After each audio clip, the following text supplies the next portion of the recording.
Welcome to the deep dive.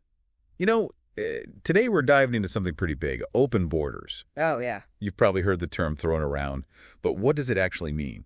What would it look like in practice? Right. Yeah, and that's what we're going to try to figure out today, right? Yeah. We're using this paper as our guide. Exactly. We've got this paper, A Radical Case for Open Borders by Bryan Caplan and Vipul Naik, and we're going to see what they had to say about it. Yeah, it's pretty radical. It is. So first things first, what exactly are open borders? It can't just be erasing lines on a map, right? No, it's way more than that. Think of it like, imagine if you could move to any country just as easily as moving between states here. Ew. Like no visa applications, no green cards, no waiting for years and years. Just pack your bags and go. Exactly. Pack your bags, find a job, start a new life wherever you want. Wow. That's a huge shift from how things work now. Yeah.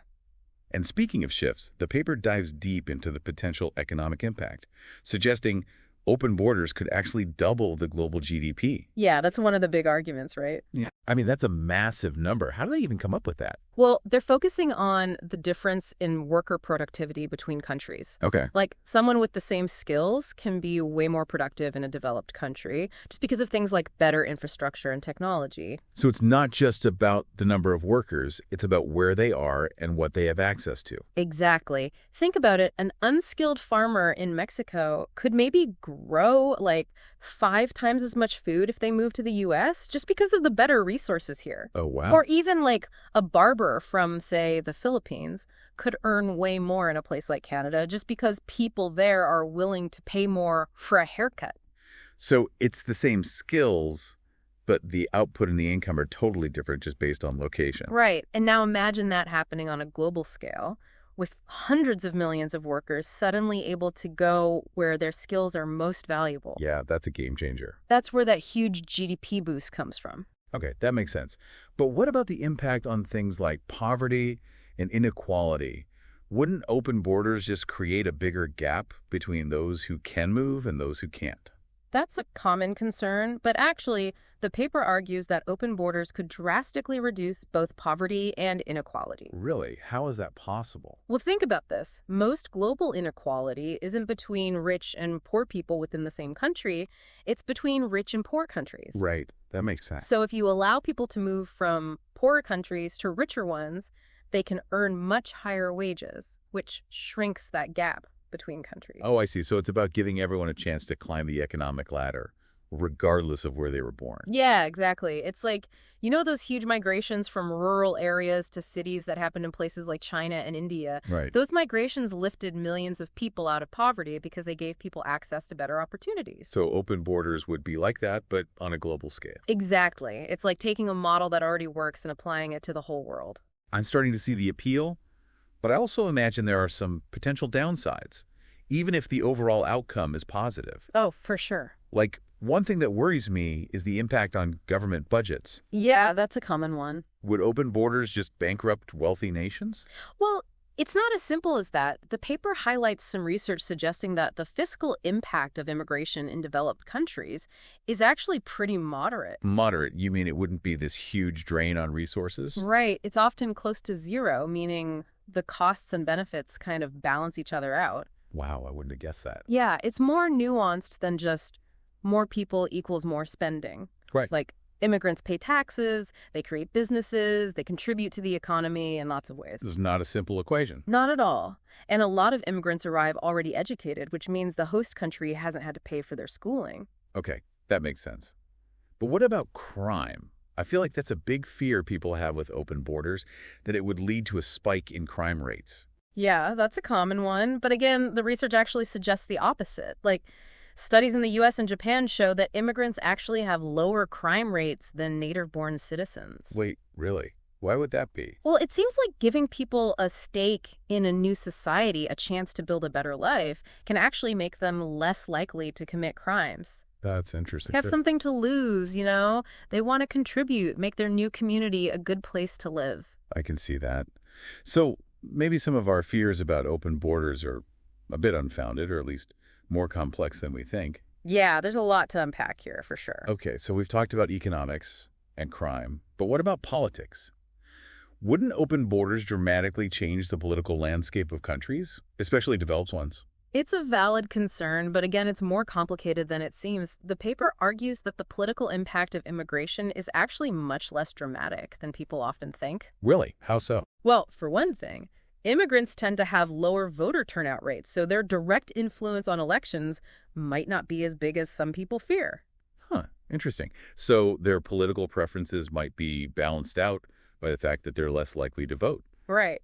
And the research also shows that the overall political effect of immigration is pretty ambiguous. Like, it's not clear if it would shift countries to the left or the right. So it's not this straightforward, predictable thing. No, it's way more nuanced than that. Okay, I'm starting to see a pattern here. Everything about open borders seems to be more complex than we initially assumed. It is. It challenges a lot of our assumptions. And speaking of assumptions, one thing I keep thinking about is the social impact. Like, wouldn't a huge influx of people with different cultures and values change the fabric of society in developed countries? Yeah, that's a concern the paper addresses. It acknowledges that open borders could make poverty more visible in wealthy countries. That's kind of counterintuitive, isn't it? How could something that reduces poverty also make it more noticeable? It comes down to relative poverty. So even though low-skilled immigrants would be earning way more by moving to a richer country, they would still be relatively poorer compared to the people who already live there. Oh, I see. So their lives would be objectively better, but the contrast with their surroundings would be greater. Exactly. It's like bringing the realities of global inequality right to your doorstep. Yeah, I could see how that could be unsettling for some people. It could definitely lead to some social and political challenges, but the paper also argues that it's important to think about the bigger picture. Right. Like, even if there are some downsides, is it worth it if it means significantly reducing poverty and creating a more equitable world? That's a tough question, and I don't think there's an easy answer. No, there isn't. But it's a conversation we need to have. Absolutely. And it's a conversation that's just getting started. For sure. We've only scratched the surface of this complex and fascinating topic. Yeah, we've got a lot more to explore, like historical perspectives, specific challenges, and even some real-world examples of how open borders have worked in the past. Exactly. So join us for part 2 of our deep dive into open borders, where we'll continue to unpack this complex and thought-provoking issue. We'll be right back. Welcome back to our deep dive on open borders. Man, I'm still thinking about all those potential impacts we talked about, the good and the bad. Yeah, it's a lot to process. It is. It really makes you question everything you thought you knew about how the world works. Totally. It challenges our assumptions. It does. You know, as we were talking about that potential GDP boost, I was wondering, has anything like open borders ever actually existed before? Like, is there any historical precedent we can look to? That's a great question. And actually, yeah. Believe it or not, the U.S. basically had open borders until the 1920s. No way. Really? Yeah, there were very few restrictions on immigration back then. Wow. And that was a time of massive economic growth for the U.S., right? Exactly. It's not a coincidence. So it's like a giant natural experiment on open borders. Kind of, yeah. But is it really a fair comparison to today's world? I mean, things have changed so much since then. You're right. It's not a perfect analogy. The world is way more interconnected now. Technology has advanced. It's a different landscape. True. But it's still interesting to think about, right? It shows that open borders don't automatically lead to collapse or chaos. It challenges that assumption for sure. It does. Okay, let's go back to the paper for a minute. Okay. One potential downside they mentioned is the possibility of, like, mass depopulation in poorer countries. Yeah, that's a concern people bring up. Wouldn't that just make those countries even worse off? It seems intuitive, right? But the paper actually argues that it's not so simple. Really? How so? Well, remember what we said about worker productivity? Yeah. When people move from low productivity areas to high productivity areas, it actually benefits everyone involved. Everyone, even the countries they're leaving. Yeah. Think about it. When people migrate and get better jobs, they often send money back home to their families, right? Oh, remittances. Exactly. Those remittances already represent a huge flow of capital into developing countries, often more than they get from foreign aid. Wow. I didn't realize it was that much. And open borders would likely increase that flow even more. So it's not just a brain drain. There's a potential for economic benefits flowing back to those countries. Right. Plus, as those migrants become more successful, they often invest back in their home countries, starting businesses, creating opportunities. So it creates this positive feedback loop. Exactly. It's not just one-way traffic. Okay, that's starting to change my perspective a bit. It's about shifting our thinking. It is. Now, I know the paper also addresses some of the more common concerns about open borders, like the impact on wages for native workers in developed countries. Yeah, that's a big one. It's that whole idea that immigrants will steal jobs and drive down wages, right? That's the fear. But is it really that simple? Well, the paper argues that it's more nuanced than that. How so? Like, while an influx of low-skilled labor might put some downward pressure on wages in certain sectors, it can also create new opportunities and growth in others. What do you mean? I thought more workers competing for the same jobs would always lead to lower wages. It can, but think about industries like childcare, cleaning services, elder care. Oh, yeah. Those are areas where there's already huge demand in developed countries, and they're often expensive. That's true. So an increase in low-skilled labor could actually make those essential services more affordable and accessible to more people. I see. So it's not just about competition. It's about expanding the availability of services that people need. Right. Plus, that influx of labor could also boost other labor-intensive industries like construction or agriculture. It could create a ripple effect. Exactly. It's about understanding how markets adapt and evolve. So the impact on jobs is more complex than just winners and losers. Way more complex. Okay, that makes sense. Now, there's another concern the paper talks about that I found really interesting, this idea that developed countries can become more primitive with open borders. Yeah, that's a provocative argument. What does that even mean? Basically, the idea is that as developed countries become more reliant on low-skilled labor, they might start to resemble developing countries in terms of their economic structure. Like, instead of being dominated by high-tech industries, we'd see a shift towards more basic manual labor. Yeah, that's the idea. Huh. I never thought about it that way before. But is it necessarily a bad thing?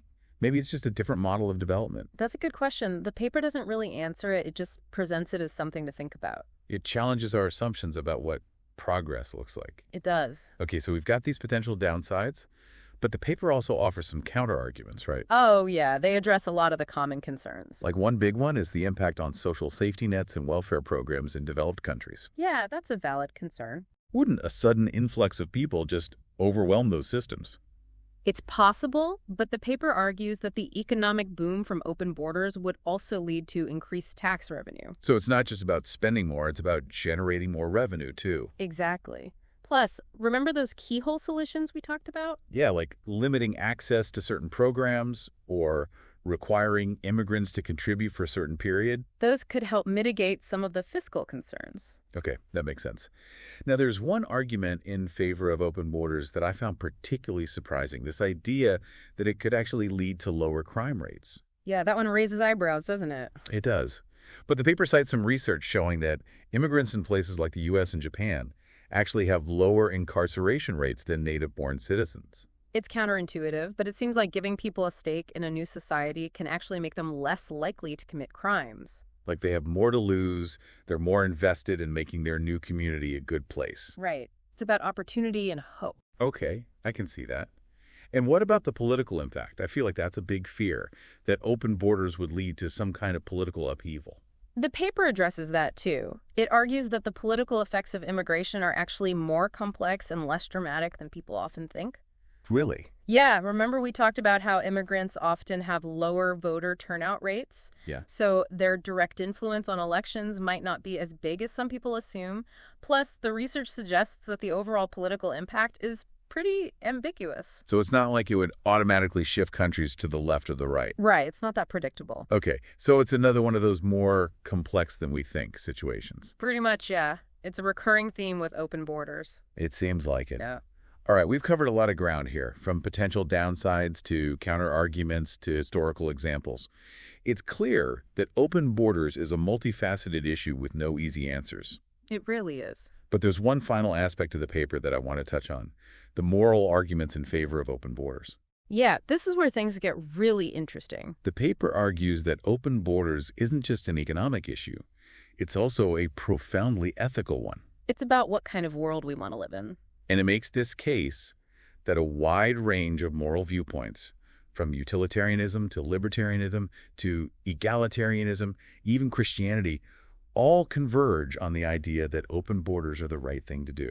It's fascinating, right? How these different frameworks all point in the same direction. It is. Let's break it down a bit. Like, utilitarianism, for example, supports open borders because it's all about maximizing happiness and well-being for the greatest number of people. Right, and open borders would dramatically reduce poverty and suffering worldwide, which would lead to a net increase in well-being. It's about prioritizing the overall good, even if it requires some sacrifices from those who are already doing well. Exactly. And then you have libertarianism, which is all about individual liberty and freedom of choice. So people should be free to live and work wherever they want without the government telling them what to do. Right. It's about respecting individual autonomy and minimizing government control. Okay, I can see that. What about egalitarianism? How does that fit in?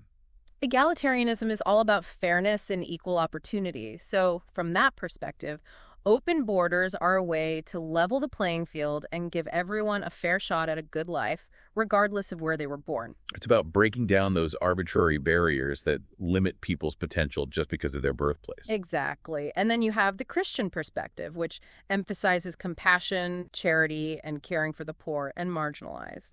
Open borders fits in with that whole idea of welcoming the stranger and loving your neighbor. Right. It's about putting those values into action.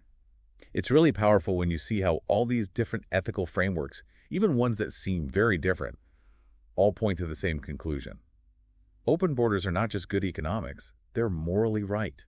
It makes you think, doesn't it? It does. It makes you question whether our current immigration policies actually align with our own values. It's a question worth asking. Absolutely. Yeah. This isn't just some theoretical debate. It has real implications for people's lives. It does, and it's a debate that's just getting started. We've only scratched the surface of this complex and fascinating topic. There's so much more to explore. And we're going to explore it.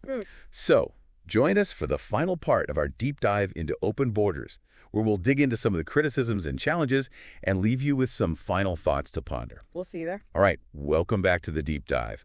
We've been on this journey exploring open borders, and I gotta say, the deeper we go, the more I realize how complex this whole thing really is. Oh, absolutely. It's way more than just should we have borders or not. It really is. It's got these economic layers, social layers, even moral layers. It touches everything. It does.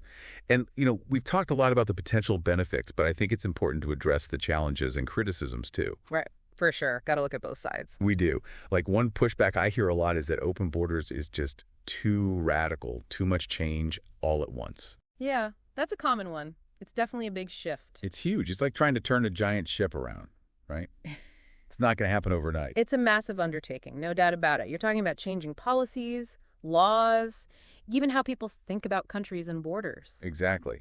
And then there are the concerns about the potential consequences. Right. Like, what about national security? Would open borders make countries more vulnerable? Yeah, that's a big one. And the paper doesn't shy away from that. It acknowledges that open borders would require a different approach to security. What do you mean? Well, it's not like you just open the borders and hope for the best, right? You'd need new strategies, new ways to manage risks. So it's not just about controlling who comes in, it's about managing the flow in a different way.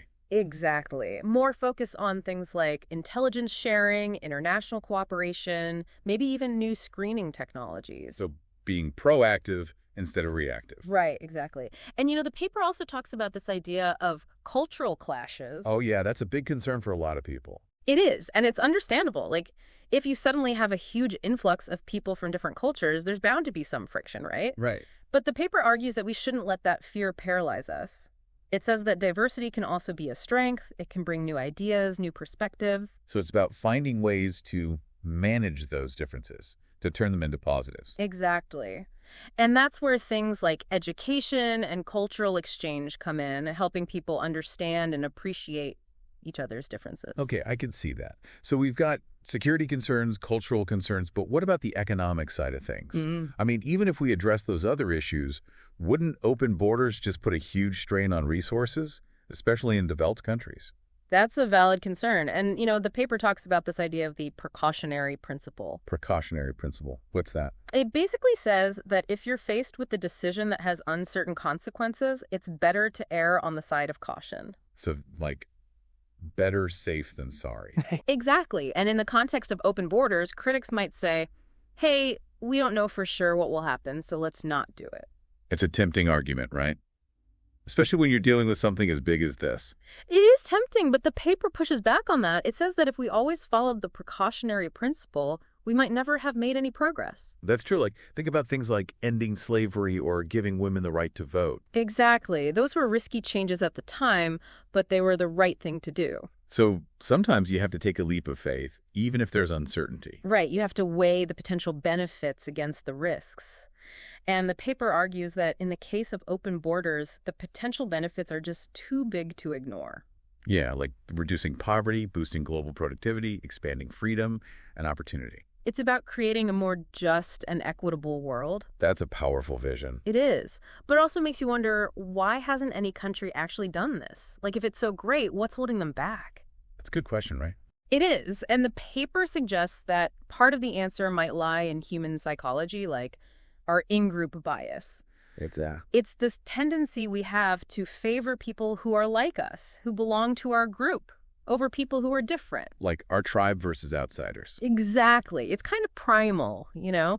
And it manifests in all sorts of ways, like fear of the unknown, resistance to change, clinging to what's familial. So it's not just about logic and reason, it's about our deep-seated instincts. Right, exactly. And overcoming those instincts is tough. It takes conscious effort. It does.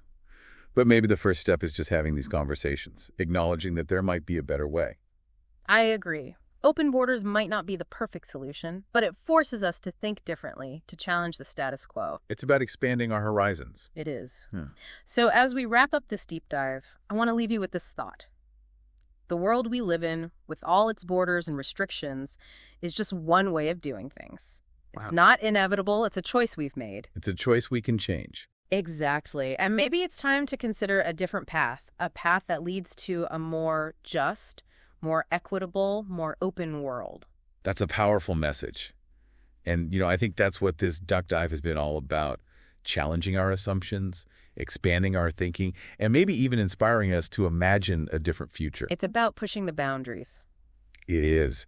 So thank you for joining us on this journey. We hope you found it as thought-provoking as we did. And we hope it sparks some conversations, some debates, some new ideas. Because that's how we move forward, right? By talking, by listening, by challenging each other. By being open to new possibilities. Exactly.